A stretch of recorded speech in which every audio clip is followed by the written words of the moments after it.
Assalamualaikum warahmatullahi wabarakatuh. Alhamdulillahil hadi ila sawa'is sabil. Amar ibadahu bittiba'i siratihil mustaqim. Wahazzarahum minasyubuhati wal dalalati wal fitn. Wassalatu wassalamu ala khatamil anbiya'i wa sayyidil mursalin. Ba'asahullahu rahmatan lil alamin. وعلى آله وصحبه الطيبين الطاهرين وعلى من اتبع سنته واقتدى بهداه إلى يوم الدين أما بعد أعوذ بالله من الشيطان الرجيم بسم الله الرحمن الرحيم اللهم لا يأتي بالحسنات إلا أنت ولا يدفع السيئات إلا أنت ولا حول ولا قوة إلا بك. Allahumma, ya Allah, ya Tuhan kami, tiadalah yang dapat mendatangkan kebaikan melainkan Engkau, dan tiadalah pula yang dapat menolak kemudaratan melainkan Engkau, dan tiadalah daya dan upaya melainkan dengan seizin-Mu. Amin, amin, amin, ya Rabbal Alamin. Doa dari hadis sahih riwayat Abu Dawud daripada Umrah bin Amir radhiyallahu anhu, sesuai untuk diamalkan insyaAllah.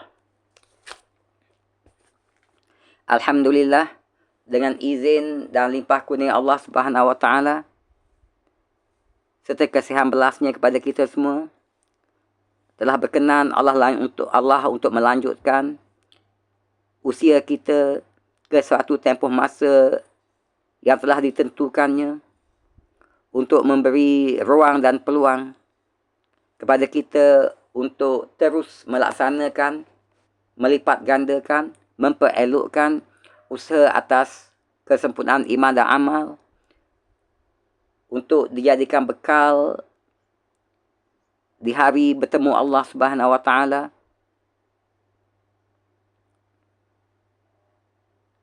untuk suatu kesudahan yang kekal abadi selama-lamanya. Dan Alhamdulillah, segala puji tertentu bagi Allah juga, yang dengan izin dan limpah kurnianya kepada kita telah berkenan untuk sekali lagi menempatkan kita dalam satu majlis perkongsian ilmu, iaitu sesi perkongsian audiobook, bacaan isi kandungan kitab Perangi Syirik, Sucikan Akidah, Mantapkan Syahadah. Bagi sesi perkongsian audiobook kali yang ke-56 di pagi yang berbahagia ini, insyaAllah.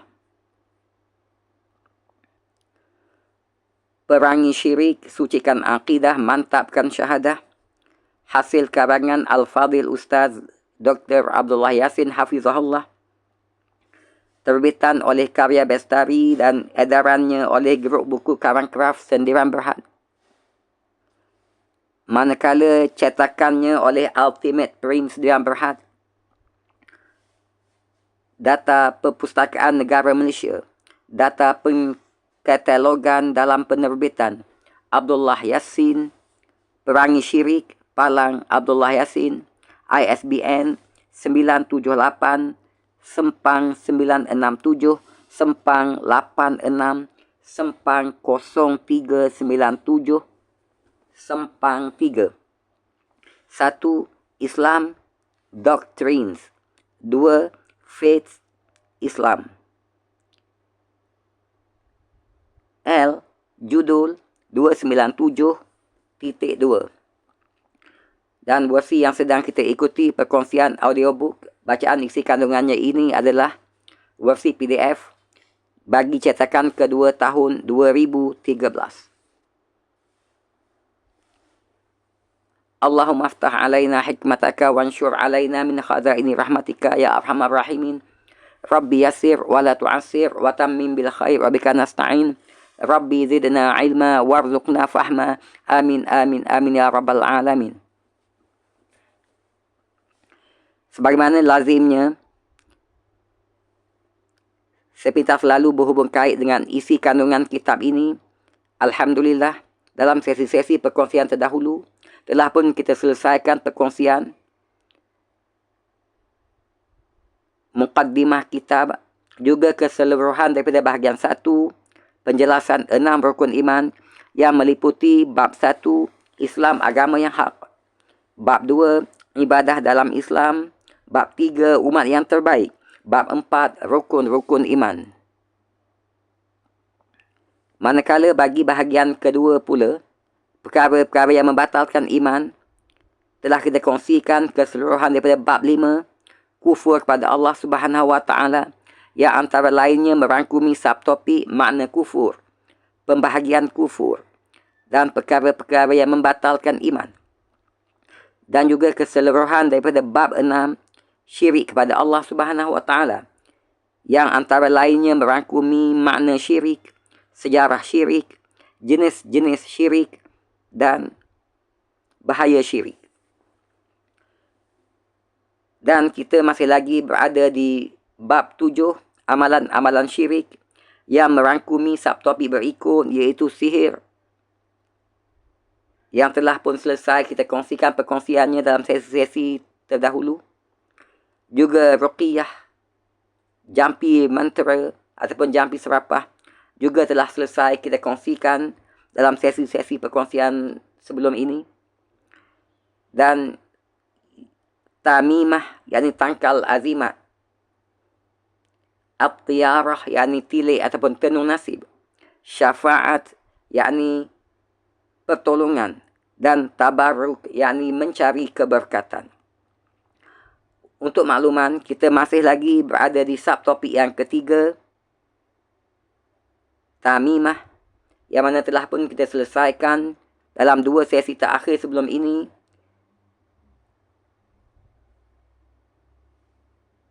Sebahagian daripada isi kandungannya.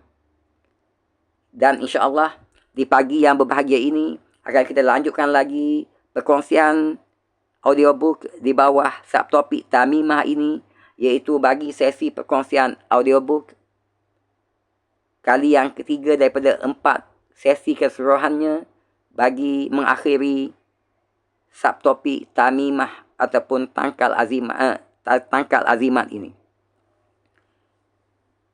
Dan insya-Allah di pagi yang berbahagia ini, yakni bagi sesi perkongsian audiobook kali yang ke-56 ini, akan kita lanjutkan lagi subtopik tamimah ini insya-Allah.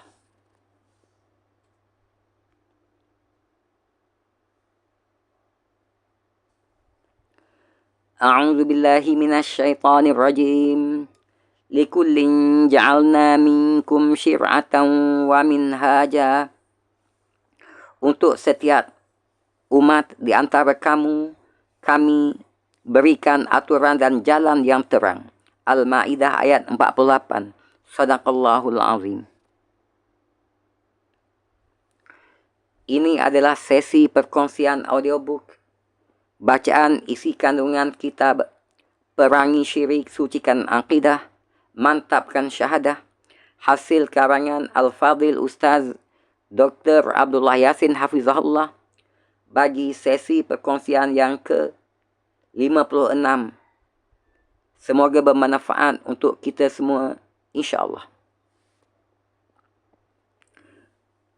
Bahagian 2, perkara-perkara yang membatalkan iman. A'udzu billahi minasyaitonir rajim. Wa ma arsalnaka illa kaffatan lin-nasi basyiran wa nadhira walakinna aktsaran nasi la ya'lamun. Dan tidaklah kami utuskan kamu, wahai Muhammad, melainkan kepada umat manusia seluruhnya, sebagai pembawa berita gembira dan sebagai pemberi peringatan. Tetapi kebanyakan manusia tidak mengetahui. Surah Saba ayat 28. Sadaqallahul azim. Bab 7, amalan-amalan syirik. Sebagaimana dimaklumi, amalan syirik itu sebenarnya tersangat banyak. Oleh itu dirasakan perlu untuk kita memberi pendedahan sebahagian amalan-amalan syirik yang tersebar luas dalam masyarakat kerana ramai yang tidak memahami hukumnya, tidak mengetahui hakikat kesesatannya, serta tidak menyedari kesan buruk akibat daripadanya ke atas iman dan amal seseorang. Amalan-amalan syirik ini sebahagiannya boleh menjejaskan tauhid dan ada juga yang sekadar mencacatkan kesempurnaan tauhid seseorang. Mengapakah demikian?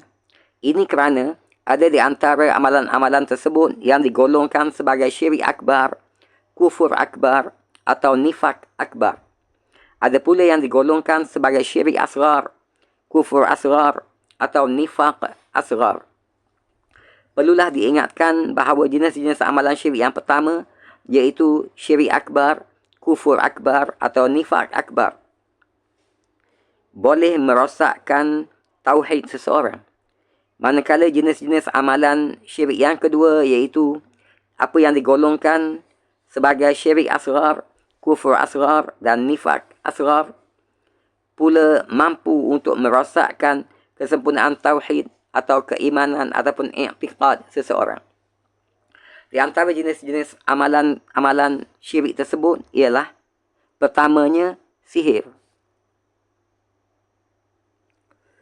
Keduanya ruqyah atau jampi mantra atau jampi serapah.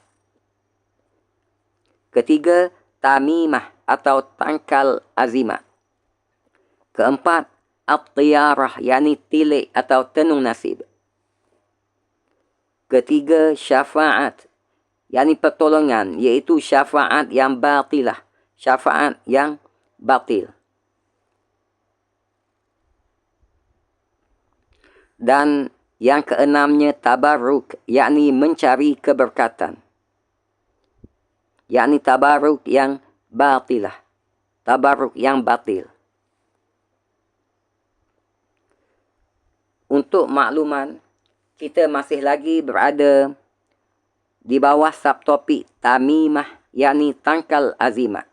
Tamimah, tangkal azimat. Alhamdulillah dalam 2 sesi terakhir sebelum ini telah pun kita kongsikan makna tamimah ataupun tangkal azimat.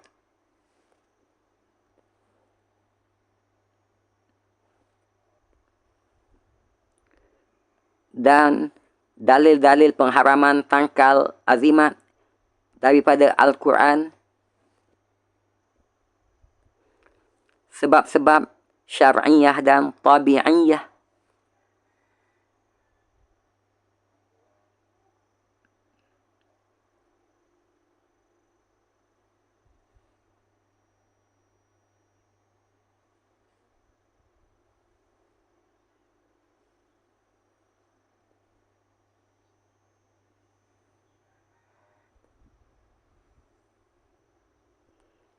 Dan insya-Allah di pagi yang berbahagia ini,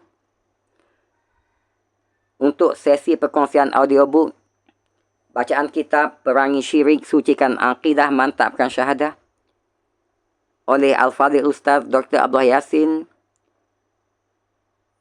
bagi sesi perkongsian audiobook kali ke-56 di pagi yang berbahagia ini, akan kita teruskan lagi dengan membicarakan subtopik dalil-dalil pengharaman tangkal daripada sunnah.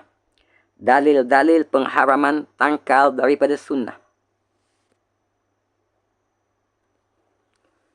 Dalam perbincangan yang lalu telah pun disebutkan beberapa dalil ayat Al-Quran yang menunjukkan pengharaman tamimah ataupun tangkal azimat. Maka berikut ini akan disebutkan pula beberapa dalil daripada hadis Nabi Muhammad SAW tentang pengharaman tangkal.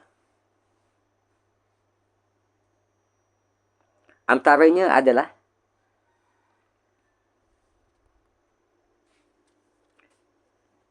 sebuah hadis riwayat Ahmad dan At-Tabarani, dan orang-orang yang meriwayatkan daripada Ahmad adalah thiqah, yakni dapat dipercayai. Hadis tersebut adalah an Uqbah bin Amir radhiyallahu anhu anna rahtan aqbalu ila Rasulillah sallallahu alaihi wasallam fabaya'a tis'atan wa amsaka an wahidin faqila ya Rasulullah bay'ata tis'atan wa amsakta an hadha qala inna alaihi tamimatan fa'adkhala yadahu faqata'aha fabaya'ahu wa qala man 'allaqa tamimatan faqad asyrak. Rawahu Ahmad wa Tabarani wa rijalu Ahmad thiqat. Daripada Uqbah bin Amir bahawa sekumpulan sahabat radhiyallahu anhum telah menghadap Rasulullah sallallahu alaihi wasallam, lalu baginda sallallahu alaihi wasallam membai'ah 9 daripada mereka, sedangkan 1 orang lagi tidak dibai'at. Baginda sallallahu alaihi wasallam ditanya, "Ya Rasulullah, Tuan membai'ah 9 daripada mereka, yakni mengikat janji setia dengan 9 daripada mereka, dan Tuan enggan membai'ah yang 1 ini?" Baginda sallallahu alaihi wasallam menjawab, "Sesungguhnya dia memakai tangkal." Mendengar ucapan baginda Nabi sallallahu alaihi wasallam, lelaki tersebut memasukkan tangannya lalu diputuskannya tangkal tersebut. Kemudian baginda sallallahu alaihi wasallam membai'ahnya. Selanjutnya, baginda sallallahu alaihi wasallam bersabda, "Sesiapa yang menggantungkan tangkal, maka dia telah berbuat syirik. Sesiapa yang menggantungkan tangkal, maka dia telah berbuat syirik." Hadis riwayat Ahmad dan At-Tabarani serta individu yang meriwayatkan daripada Ahmad adalah thiqat, yang dapat dipercayai.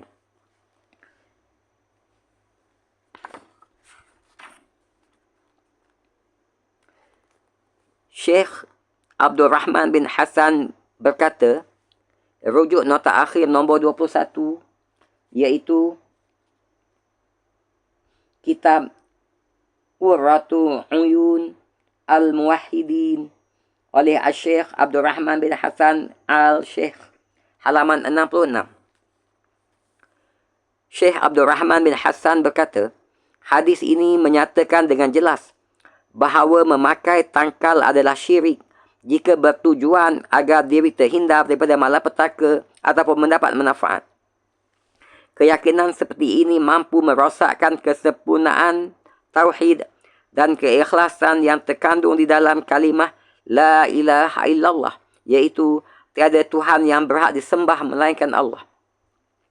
Orang yang ikhlas tidak akan memalingkan hatinya daripada Allah Subhanahu wa taala untuk mendapat manfaat ataupun terhindar daripada malapetaka. Orang yang ikhlas tidak akan memalingkan hatinya daripada Allah Subhanahu wa taala untuk mendapat manfaat atau terhindar daripada malapetaka.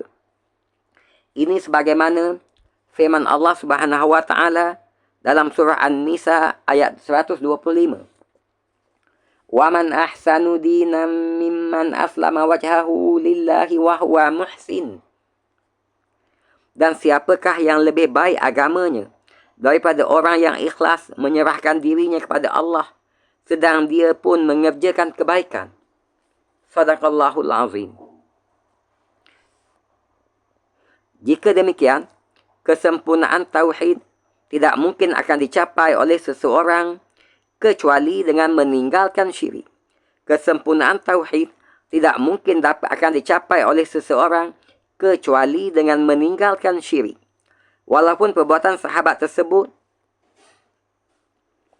termasuk syirik asghar ataupun syirik kecil, namun Islam melihatnya sebagai perkara yang besar. Jika bahaya syirik kecil ini masih sama-sama dalam kalangan setengah sahabat Rasulullah SAW pada zaman kenabian yang iman dan ilmu mereka jauh lebih mantap, lagi kuat berbanding kita, lalu bagaimana pula bahaya syirik kecil ini boleh terselamat daripada umat akhir zaman yang ilmu dan imannya jauh lebih rendah daripada mereka? Apabila pada akhir zaman ini, apalagi pada akhir zaman ini, sungguh banyak perkara-perkara bid'ah dan syirik dalam masyarakat. bid'ah, syirik dan khurafat dalam masyarakat. Banyak lagi hadis lain yang turut menyokong bahawa kalimah tauhid, la ilaha illallah, tiada Tuhan yang berhak disembah melainkan Allah, menafikan segala jenis syirik, sama ada ia tergolong dalam golongan syirik besar ataupun syirik kecil, syirik akbar ataupun syirik asghar.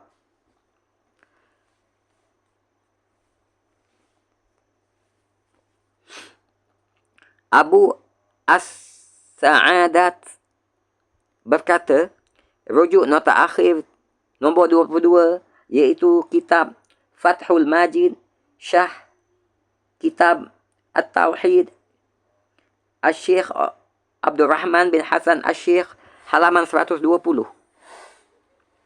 Abu As-Sa'adat berkata, memakai tangkal hukumnya syirik.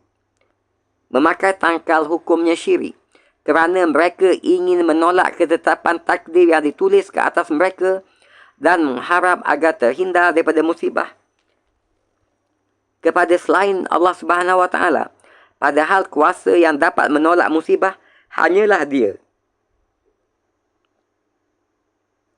Memakai tangkal hukumnya syirik kerana mereka ingin menolak ketetapan takdir yang ditulis ke atas mereka dan mengharap agar terhindar daripada musibah kepada selain Allah Subhanahu Wa Taala, padahal kuasa yang dapat menolak musibah hanyalah Dia, yakni Allah Tabaraka wa Taala.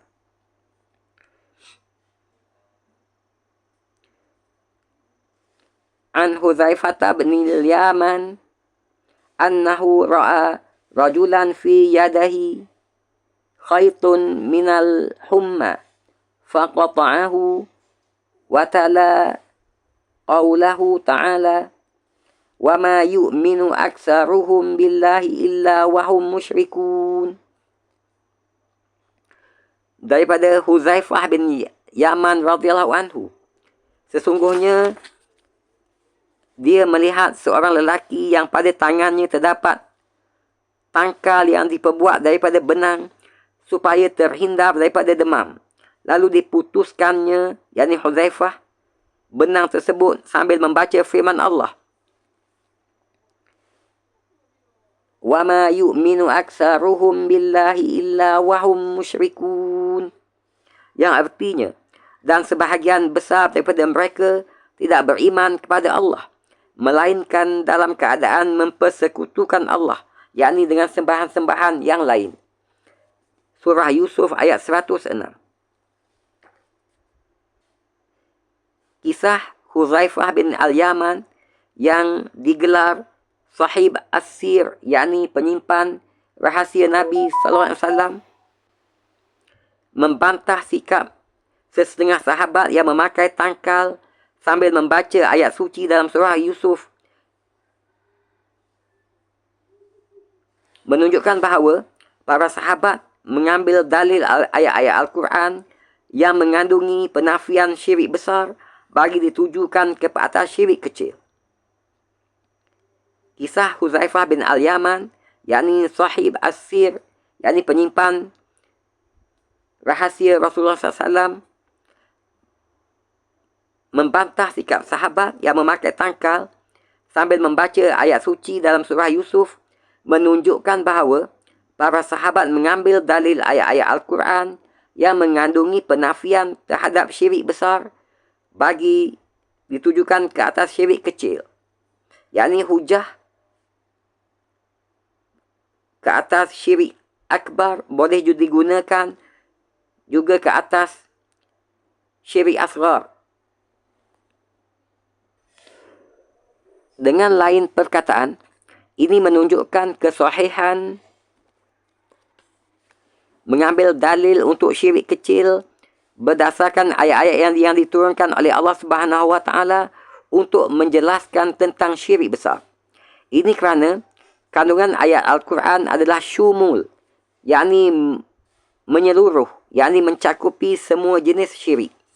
Dan syirik kecil juga termasuk syirik. Ketetapan daripada sahabat radhiyallahu anhum ini menjelaskan kepada kita tentang kesempurnaan ilmu mereka berkenaan makna tauhid dan kepekaan mereka, ketelitian mereka terhadap perkara-perkara yang boleh menafikan tauhid atau kesempurnaannya. Demikianlah kehebatan akidah tauhid yang dimiliki oleh para sahabat radhiyallahu anhum ajma'in pada kurun-kurun awal kemunculan Islam. Mereka membantah sekeras-kerasnya segala bentuk kepercayaan yang boleh menjejaskan tauhid, walaupun perkara tersebut hanyalah digolongkan sebagai syirik asghar, syirik kecil. Bagi mereka, syirik kecil adalah lebih besar daripada dosa-dosa besar lainnya. Tetapi sayangnya, sikap sesetengah ulama akhir zaman sangatlah berbeza dengan sikap para sahabat tersebut.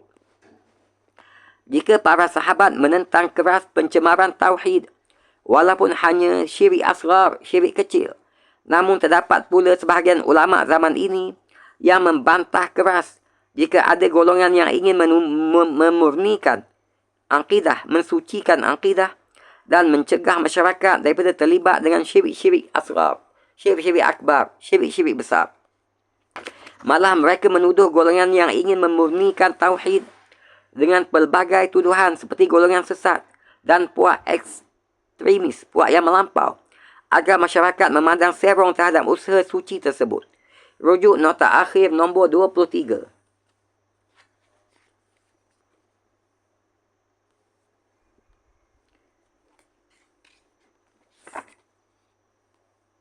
Iaitu kitab Fathul Majid, syarah kitab At-Tauhid oleh Asy-Syaikh Abdul Rahman bin Hasan Asy-Syaikh, halaman 123.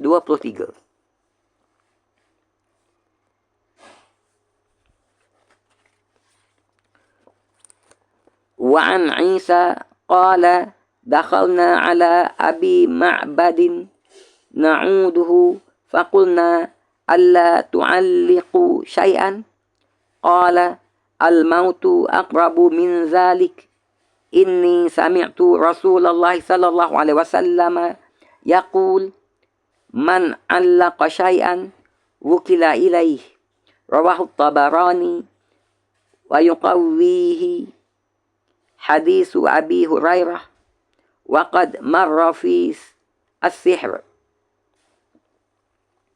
Daripada Isa katanya, kami masuk untuk menziarahi Abu Ma'bad yang sedang sakit.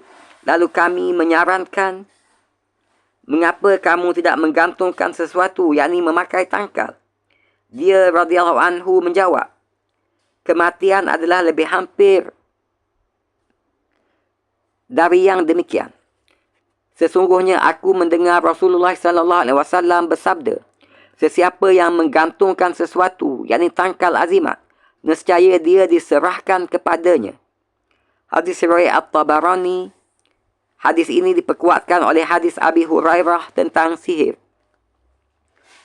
Hadis ini bermaksud, sesiapa yang menggantungkan hatinya kepada sesuatu selain Allah Subhanahu wa taala, seperti kepada berhala, dukun, bomoh,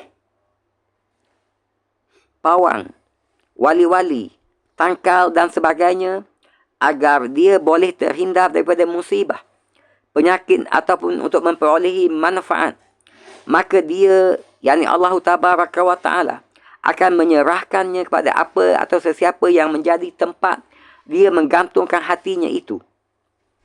Ini kerana dia telah berpaling daripada rahmat Tuhannya dan tidak berhajat lagi kepada pertolongannya, yakni pertolongan Allah Subhanahu wa Ta'ala. Dia sebenarnya menggantungkan harapannya kepada sebab-sebab yang tersangat lemah. Malah bergantung kepada sesuatu yang tidak mempunyai kemampuan untuk menolak malapetaka ataupun mendatangkan manfaat sedikit pun. Rujuk nota akhir nombor 24.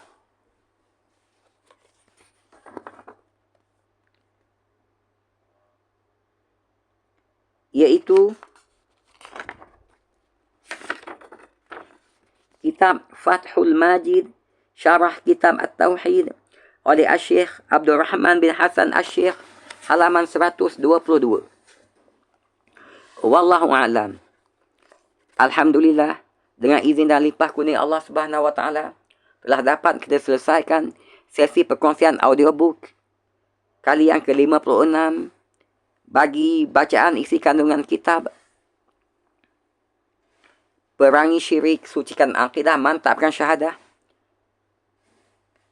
oleh Al-Fadhil Ustaz Dr. Abdullah Yasin Hafizahullah. Semoga Allah berkenan untuk memberi ganjaran sebesar-besarnya dunia dan akhirat kepada penulis kitab ini terutamanya dan kepada kita semua insya-Allah. Dan Allah berkenan untuk mengambil kira usaha kecil kita ini sebagai sebahagian daripada amal soleh untuk dijadikan bekal balik jumpa Allah di hari yang akan membawa kita kepada kesudahan yang tiada akhirnya nanti insya-Allah. Terima kasih di atas kesudian sama-sama mengikuti sesi-sesi perkongsian audiobook, bacaan kitab Perangi Syirik, Sucikan Akidah dan Mantapkan Syahadah ini. Sehingga berjumpa lagi dalam sesi-sesi perkongsian selanjutnya. Wabillahi taufiq wal hidayah. Wassalamualaikum warahmatullahi wabarakatuh.